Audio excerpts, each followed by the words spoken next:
श्रीमद् गणेश गिरगुरुभ्यो नमः।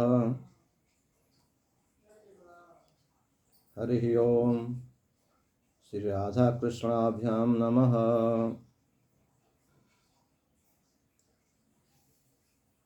भागवत में प्रसंग आता है रासलीला के प्रसंग में कि गोपियों के सौभग मद को देखकर नारायण कृष्ण अंतर्धान हो गए।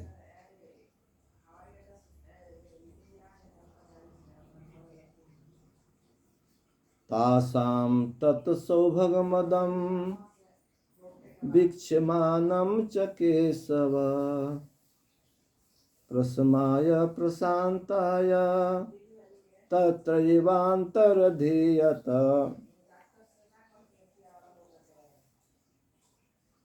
किसी प्रकार का अभिमान नारायण को प्रिय नहीं है। तो क्या भगवान कहीं अन्यत्र चले गए?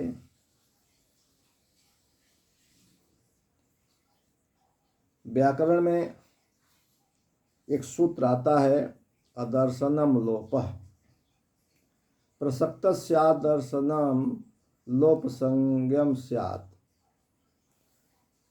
विद्यमान हो किंतु दिखाई न दे, उसकी लोप संज्ञा होती है, अर्थात उसको लोप कहते हैं। विद्यमान रहते हुए दिखलाई न देना ही लोप है। भगवान तो कण कण में निवास करने वाले हैं। कौन ऐसा जगह है जहां पर उनका निवास नहीं है? लेकिन वो अंतर्धान हो गए, मानो वे कहीं चले गए। अंतर्धान होने का मतलब कि अदृश्य हो जाना, गोपियों के दृष्टि से ओझल हो जाना। गोपियां जिस कृष्ण के माधुर्य बांसुरी आदि से युक्त रूप में देखती थी, अब वो उस रूप में दिखाई नहीं दे रहे हैं। चारों तरफ वो ध्यान कर रही हैं, देख रही हैं। बोलती हैं कि जयति तेधिकां जन्मना ब्रजा श्रयत इंदिरा सस्वदत्र हि दयित दृश्यतां दीक्षोतावकाश त्वयि धृता सब त्वां विचिन्वते। अर्थात हे हमारे प्यारे, आप के जन्म लेने से ब्रज की शोभा और अधिक बढ़ गई है। वैकुंठादि लोकों से भी अधिक सुशोभित ब्रज हो रहा है। तभी तो त्रैलोक्य सुंदरी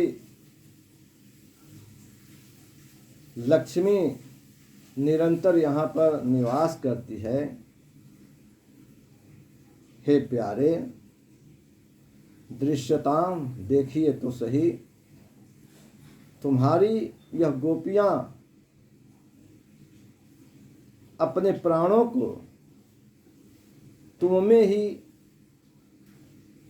रख दी हैं, अर्थात तुम्हारे लिए ही प्राणों को धारण की हुई हैं।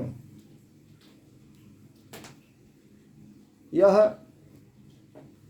बहुत ही मार्मिक स्थिति है। देखिए,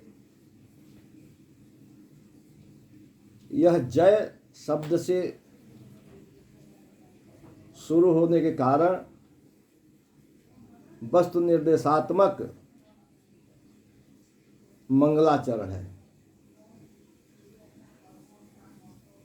इससे सुखदेव जी का यह संकेत है कि जो लोग इसका गायन करेंगे वो सर्वत्र विजय को प्राप्त करेंगे। जय स्वयं जय स्वरूप भगवान कृष्णचंद्र ही हैं। उनके अनेक नामों में जय भी है, विजय भी है। तो जयति, कह जयति, ब्रजः जयति। ब्रज विजय को प्राप्त कर रहा है।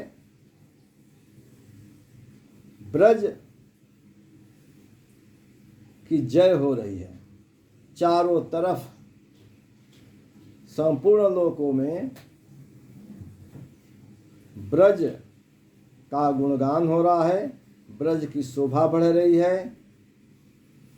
ब्रज की जयकार हो रही है। जयति ते जन्मना, तुम्हारे जन्म से ब्रज की शोभा बढ़ गई है। तभी तो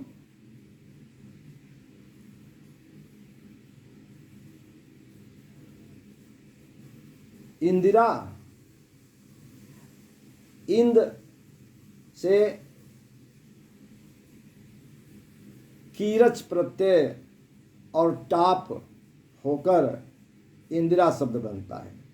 इंदिरा का अर्थ होता है लक्ष्मी, सर्व गुणशालिनी, सर्व समृद्धि स्वामिनी, लोकेश्वरी, लक्ष्मी अर्थात राधा।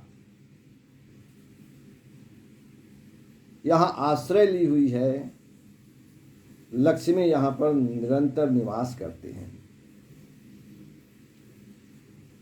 तो सस्वदत्र, अत्र सस्वत, सस से वत, सस्वत, बार बार निरंतर सदा लक्ष्मी का यहाँ निवास है। दयित दृश्यताम, हे प्रिय देखो, दीक्षु दिशाओं में, तावकाह तुम्हारी ये गोपियां ढूंढ रही हैं। भगवान तो कहीं गए नहीं हैं, लेकिन अपने मन में भगवान के स्वरूप को धारण करती हुई गोपियां चारों तरफ खोज रही हैं। जंगलों में हिरण से, वृक्षों से, यहाँ तक कि यमुना देवी से भी। तो दयित, दय का अर्थ होता है प्रिय। दय से अक्त प्रत्यय होकर दैत बनता है। दय घातने, दय प्रेमणी।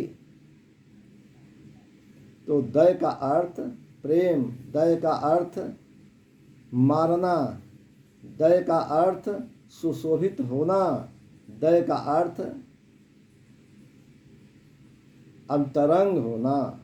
दयित दृश्यताम दीक्षु तावका।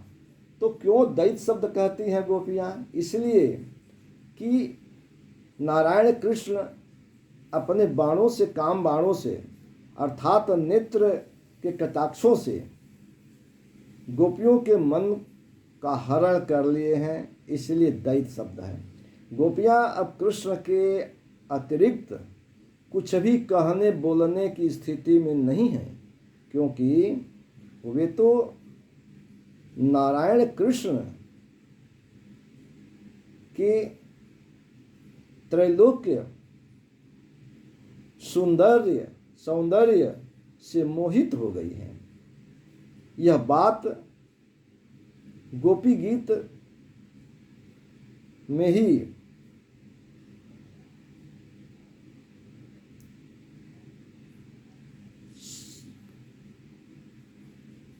पंद्रहवें श्लोक में आया है। गतिविदस तवोदगीत मोहिता कि तव योषितः कस्त्य जे निशी। गोपियाँ वहाँ पर कह रही हैं कि हम सभी आपके गति को जानते हैं। एक तो रामचरितमानस में एक ऐसा भक्त हुआ जो स्वयं भगवान से कहता है कि मैं आपके गति को जानता हूँ, आपके रहस्य को जानता हूँ। यह केवट था। यहाँ पर गोपियाँ कहती है गतिविदस तवोदगीत मोहिता। आप के गति को अर्थात आपके इच्छा को, आपके रहस्य को, आपके जो व्यंग्य हैं उन सबको हम जानते हैं। तो यहाँ पर वही बात है कि त्वाम विचिन्वते विशेषण चिन्वते इति विचिन्वते। विशेष रूप से खोजने की दो प्रक्रियाएं होती हैं। एक तो जैसे तैसे इधर उधर देख लेना, और एक अंतःकरण से खोजना, अपने मन में खोजना। यह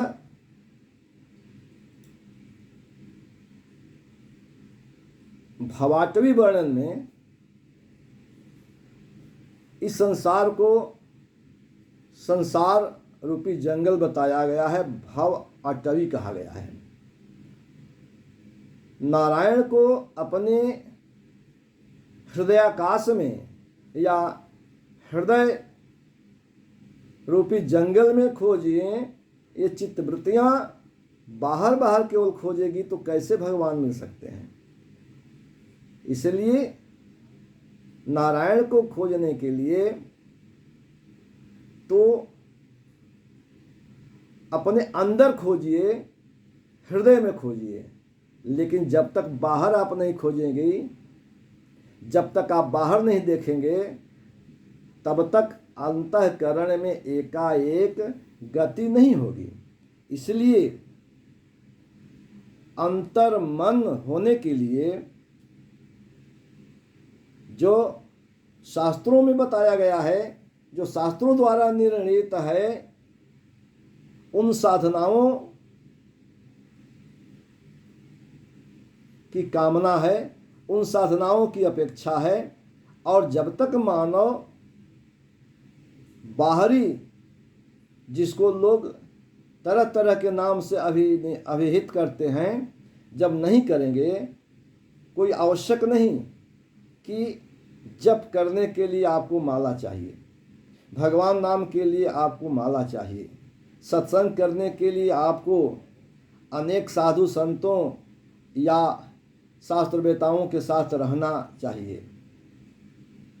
जप करने के लिए, भगवान का नाम स्मरण करने के लिए, भगवान की कृपा पाने के लिए आपको 3 बार स्नान, ध्यान, पूजन, पाठ इत्यादि करना ही आवश्यक है। यह अंत में छूट जाता है, लेकिन आरंभ काल में इसका करना आवश्यक है। जब तक इसको नहीं किया जाएगा, तब तक वह अंतःकरण या अंतर साधना में गति नहीं होगी। इसलिए भागवत में आया है और अन्य जगह भी आया है कि शाब्दे ब्रह्मणि निष्णातः परब्रह्मादि गच्छति। शब्द ब्रह्म में निष्णात जो हो जाता है, उसकी साधना जल्दी सिद्ध हो जाती है और पर ब्रह्म में उसकी गति हो जाती है। तो यह भी आवश्यक है और अत्यंत आवश्यक है। जो शास्त्रादेश है वह बहुत ही सोच समझकर और सूक्ष्म रीति से विचार करके ही लिखा गया है। तो गोपियों ने कहा कि जयति तेधिकम जन्मना व्रजः श्रयत इंदिरा सस्वदत्रहि दयित दृश्यताम दिक्षु तावका त्वयि धृतासवस्त्वाम विचिन्वते। धृतासवः असुह कहते हैं प्राण को। तो यह पुंगलिंग है। धृतः असुह इति धृतासुह ताः गोप्यः धृतासवः, अर्थात जिन्होंने प्राणों को धारण किया है, किस लिए? केवल आपके चरणों के लिए, वे धृतासव गोपियां हैं। कि त्वयि धृतासव त्वाम विचिन्वते, कि तुझमें ही अपने प्राणों को का दान करने के लिए दान की हुई गोपियां आपको ही खोज रही हैं। धृतासव। अब यहां पर त्वयि शब्द है, यह समर्पण की पराकाष्ठा है। समर्पण या निष्काम कर्म तो वही है ना कि फल की कोई इच्छा नहीं, सभी कर्मों को नारायण के प्रति समर्पण भाव रखते हुए जब साधना होती है तो वही निष्काम कर्म है या वही नारायण को प्रिय है। अंदर किसी प्रकार का लोभ नहीं, किसी प्रकार की कामना नहीं। गोपियां, गोपी गीत में कई जगह आया है, गोपियां कृष्ण से प्रेम करती हैं और प्रेम करना ही उनका स्वार्थ है। इसके अलावा उनका और कोई कुछ भी स्वार्थ नहीं, बस कृष्ण हमारे सामने रहें, कृष्ण हमारे साथ रहें। यह गोपी गीत का पहला श्लोक हुआ। इसी तरह से समय समय पर आप तक मैं गोपी गीत के रहस्य को पहुंचाऊंगा और विस्तार से पहुंचाऊंगा।